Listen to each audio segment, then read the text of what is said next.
Okay, so this video is going to be super short because I am going to ask you to follow this example right here and make sure you understand how they do it. The only reason why I wanted to leave you a video is because I wanted you to make sure you are okay with seeing this form of a quadratic.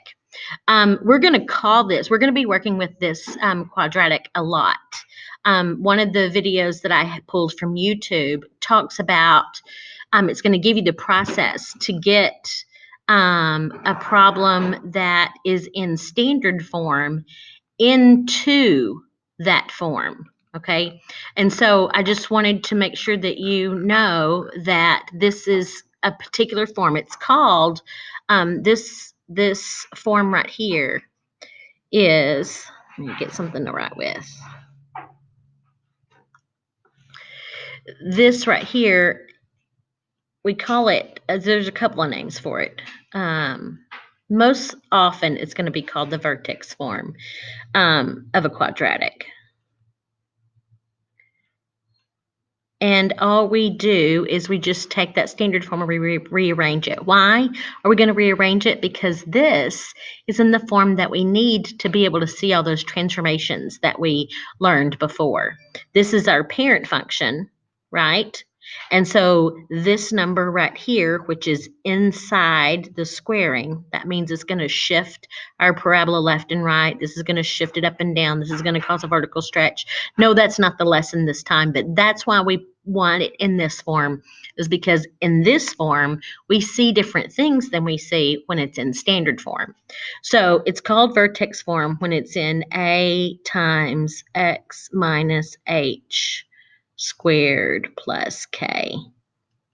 When it's in that form, it's called vertex form. It's also can be called, that's